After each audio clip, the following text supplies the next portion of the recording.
Shalom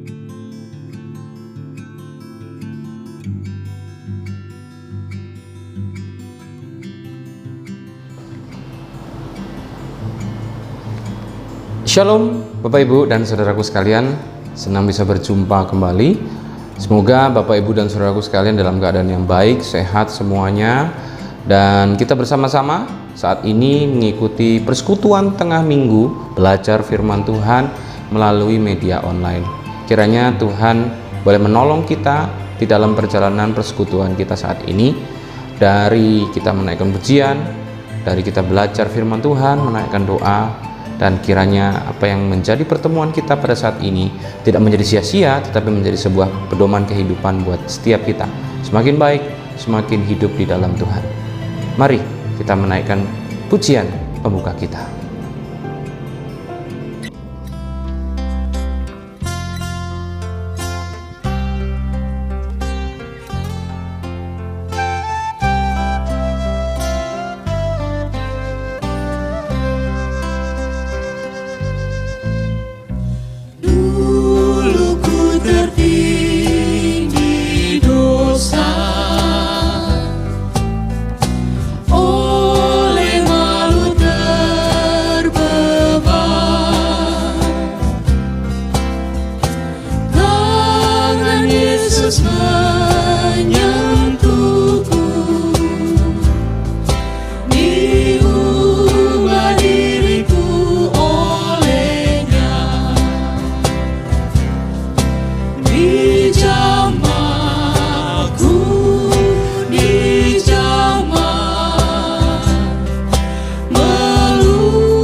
Ya Bapak Ibu dan Saudaraku sekalian, kita akan mempersiapkan firman Tuhan kita. Firman Tuhan kita yang akan kita gumulkan pada saat ini adalah dari Kisah Para Rasul, pasalnya yang ke-9, ayat yang pertama sampai yang ke-5. Kisah Para Rasul 9, ayat yang pertama sampai yang ke-5. Mari sebelumnya kita berdoa dulu sebelum kita membaca. Mari berdoa. Tuhan, kami datang kepadamu, mau belajar akan firman-Mu. Biarlah Tuhan boleh tuntun supaya kami mengerti akan firman dan mau melakukan firman ini di dalam kuasa Roh Kudus-Mu yang telah ada di dalam kami. Terima kasih Tuhan, dalam nama-Mu kami berdoa. Amin. Kisah Para Rasul pasal yang ke-9 ayat yang pertama sampai yang ke-5. Sementara itu berkobar-kobar hati Saulus untuk mengancam dan membunuh murid-murid Tuhan.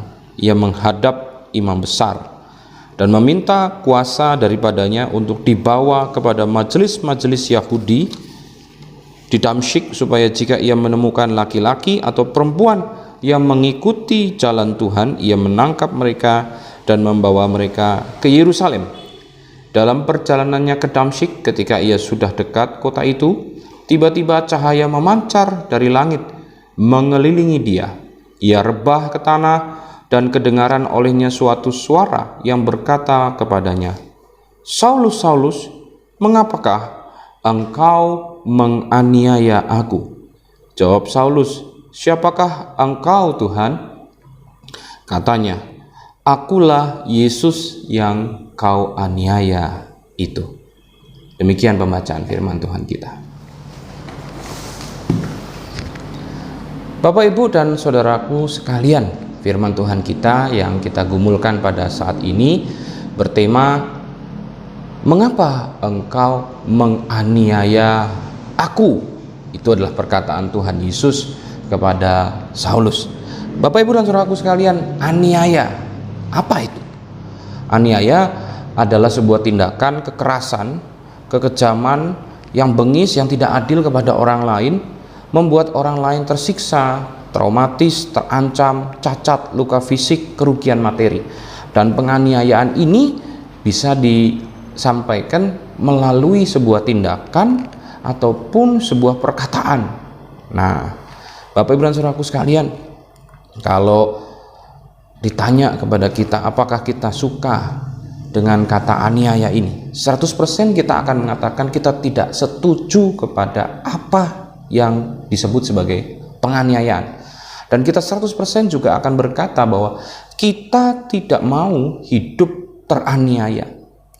Nah, tetapi Bapak, Ibu, dan saudaraku sekalian, miris sekali bahwa di dalam banyak survei-survei pengamatan tentang tingkat penganiayaan fisik maupun verbal, ternyata dari survei yang ada menunjukkan bahwa tingkat kekerasan atau penganiayaan atau persekusi secara fisik dan verbal dari tahun ke tahun cukup meningkat tajam.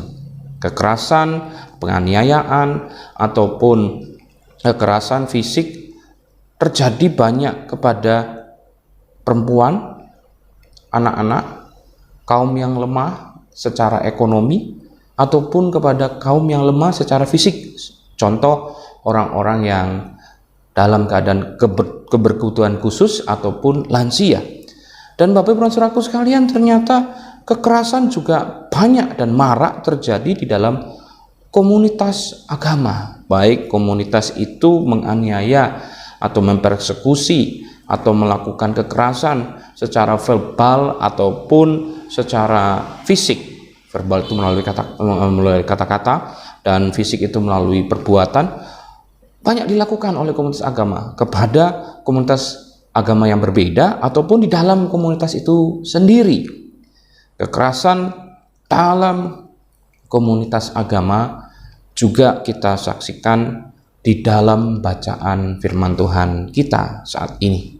Bapak, Ibu, dan saudaraku sekalian, dikisahkan di dalam Kisah Para Rasul 9 ayat 1-5 ada seorang yang bernama Saulus. Dia adalah seorang Farisi yang berasal dari Tarsus yang kemudian mendapatkan panggilan rohani dan momentum di dalam awal abad Masehi berkaitan dengan meningkatnya pengikut-pengikut Kristus di Yerusalem dan tumbuhnya gerakan-gerakan kaum Puritan Yahudi yang ingin menunjukkan kemurnian keyahudian yang tidak boleh dicemarkan dengan banyaknya penetrasi atau masuknya budaya-budaya asing yang non-Yahudi. Mereka ingin menegakkan keyahudian dengan keras karena mereka tidak bisa melawan yang kuat, yaitu komunitas-komunitas Yunani dan pemerintah Roma. Maka mereka mencari sasaran yang lebih lemah, dan dalam hal ini mereka menemukan pengikut Kristus sebagai sasaran yang ingin dianiaya, dipersekusi, dibuli, dilakukan tindakan-tindakan kekerasan baik secara fisik pun verbal. Nah, salah satu yang menjadi penganiaya, eksekutor penganiaya dalam bacaan firman Tuhan kita adalah Saulus, seorang dari kaum Farisi yang berasal dari Tarsus. Nah, Saulus menganiaya, melakukan kekerasan dalam jubah agama kepada komunitas pengikut Kristus di Yerusalem. Nah, tetapi tidak cukup di situ, ambisinya begitu besar, dikatakan di dalam bacaan firman Tuhan kita, berkobar-kobar hatinya, ambisinya besar. Ia tidak cukup puas untuk melakukan penganiayaan, persekusi, kekerasan baik secara verbal ataupun fisik kepada pengikut Kristus di Yerusalem saja. Tetapi ia akan pergi ke Damsyik atau Damaskus, sebuah kota metropolitan di daerah timur dekat kuno pada masa itu, yang menjadi gerbang untuk menuju dunia yang lebih luas. Di sana ada perjumpaan antara orang-orang dari barat, dari timur, dari utara, dan jangan sampai kekristenan ini menyebar ke berbagai daerah. Maka Paulus di dalam ambisi kerohaniannya yang sempit dan salah, kemudian ia ingin membabat, menghabisi, melakukan kekerasan, penganiayaan baik verbal maupun juga secara fisik kepada kelompok kekristenan. Demi agama kita tegakkan, harus dengan cara yang verbal ataupun fisik. Mari berangkat pergi ke Damaskus, ke Damsyik. Tetapi Bapak Ibu dan Saudaraku sekalian, apa yang ingin dilakukan oleh Saulus dihentikan oleh Tuhan Yesus dalam perjalanannya ke Damsyik. Tuhan Yesus menghentikan Saulus untuk bermaksud supaya kekerasan di dalam agama jangan sampai terjadi. Di dalam perjalanan itu tiba-tiba sinar terang terjadi, dan kemudian Saulus rebah ke tanah, dan kemudian ada suara berkata, "Saulus, Saulus, mengapa engkau menganiaya aku?" Dan Saulus menjawab, "Siapakah engkau Tuhan?" Dan dari suara itu terdengar, "Akulah Yesus yang engkau aniaya itu." Buat saya pribadi, Bapak Ibu dan Saudaraku sekalian, suara yang terdengar yaitu suara Tuhan Yesus yang berkata tentang Saulus, engkau telah menganiaya aku, berbicara tentang dua hal. Yang pertama, Saulus telah melakukan penganiayaan yang menciderai pengikut Kristus, yang bagi Tuhan Yesus pengikut-pengikutnya, umatnya yang dikasihinya adalah tubuhnya sendiri. Siapa yang mau tubuhnya disakiti, maka Tuhan berkata tentang Saulus, engkau telah menganiaya aku. Tetapi Bapak Ibu dan Saudaraku sekalian, hal yang kedua di dalam pandangan saya bahwa kata Tuhan Yesus yang mengatakan Saulus, Saulus, engkau menganiaya aku, juga berarti bahwa Saulus telah melakukan penganiayaan yang menciderai ciptaan secara luas. Manusia merusak ciptaan lainnya, yaitu sesama manusia, yang membuat luka Sang Pencipta.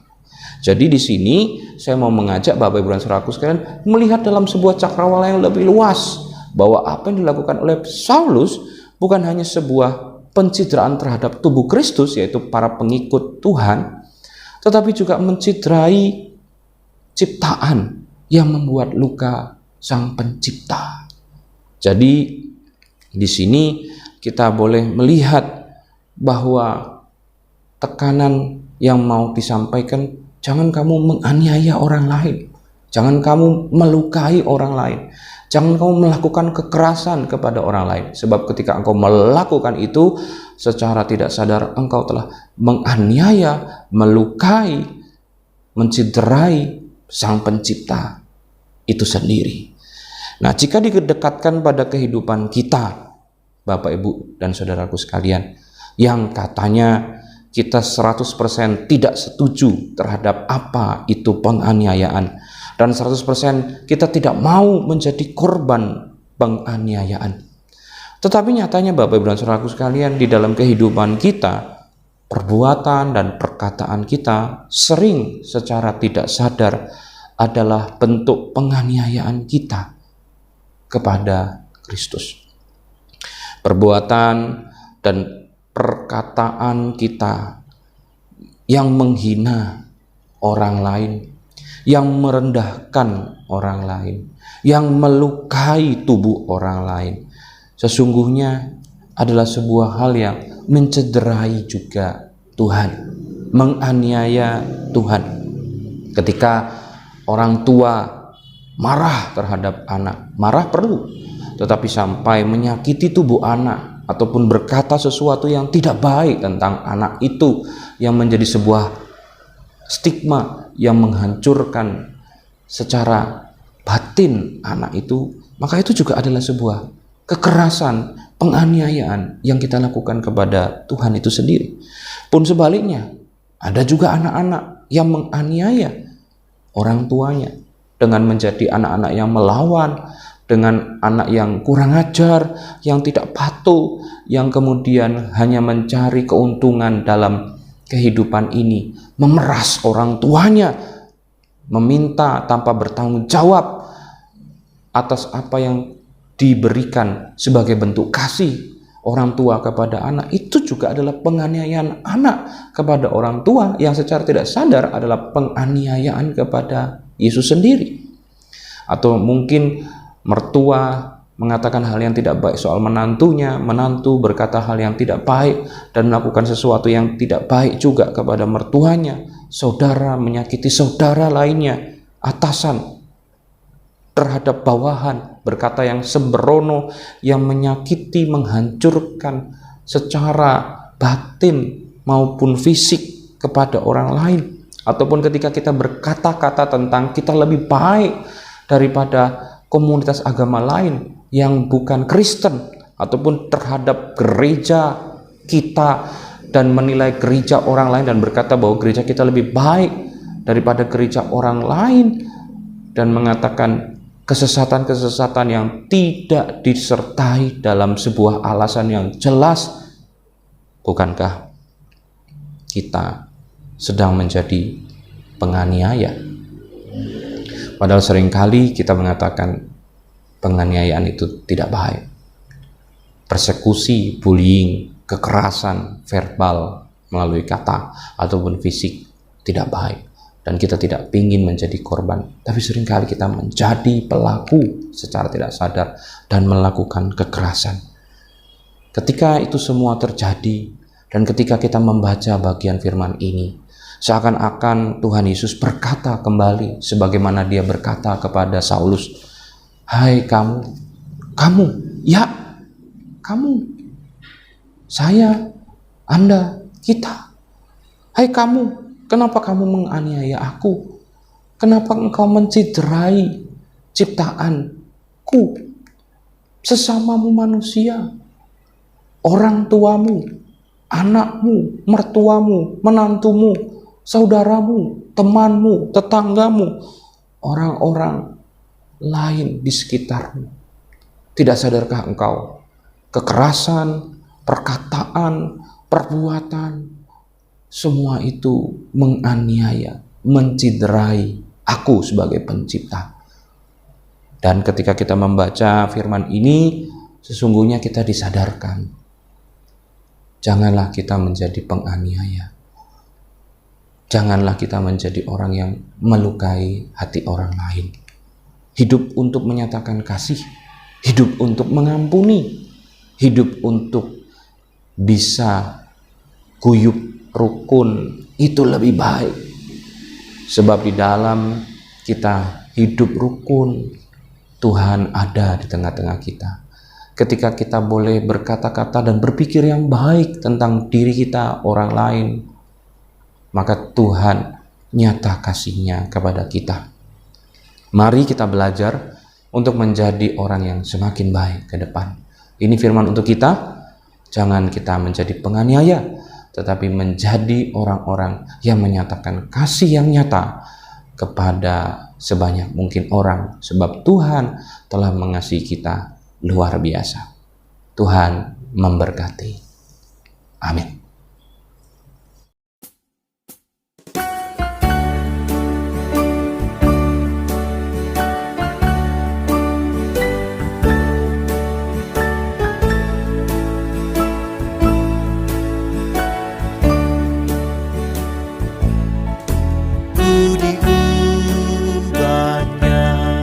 Saat ku berserah kepada Yesus, ku diubahnya hingga jadi baru,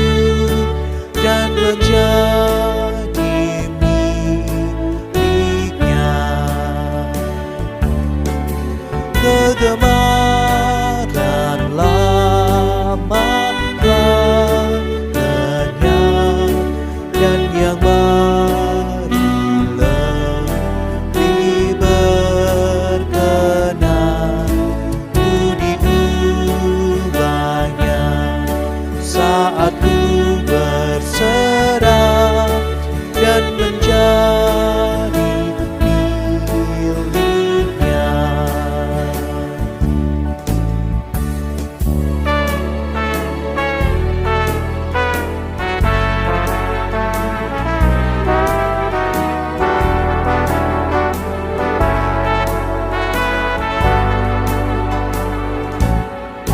Ku diubahnya saat ku berserah kepada Yesus. Ku diubahnya hingga jadi baru dan menjadi miliknya. Kegemaran lama telah lenyap dan yang baru lebih berkenan. Ku diubahnya saat ku berserah dan menjadi miliknya.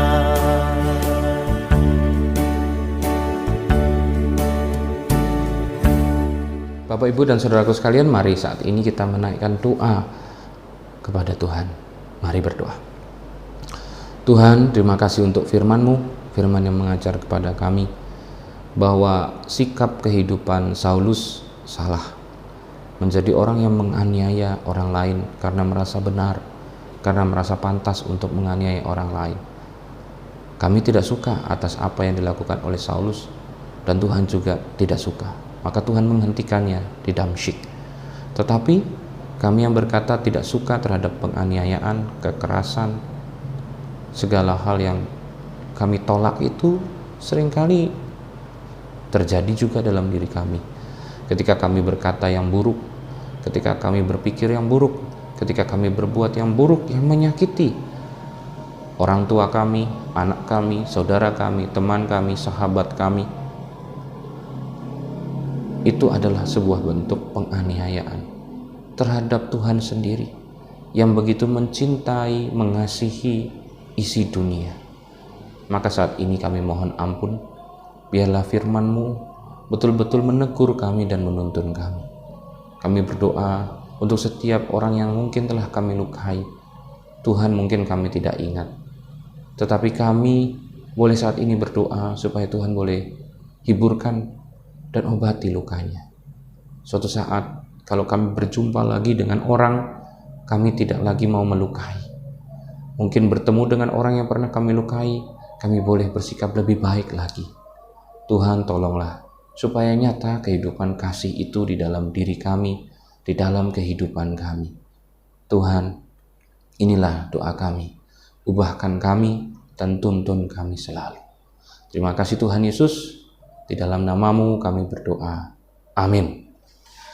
Demikian persekutuan kita. Sampai jumpa dalam persekutuan-persekutuan lain. Dan saya sangat rindu Bapak, Ibu, dan saudaraku sekalian, kita bisa tumbuh bersama, belajar firman Tuhan bersama di dalam pertemuan-pertemuan secara onsite di PA ataupun di dalam kebaktian umum dan juga persekutuan-persekutuan komisi dewasa. Ayo tumbuh bersama, semakin mengenal Tuhan, semakin mencitrakan Kristus dalam kehidupan kita. Tuhan memberkati.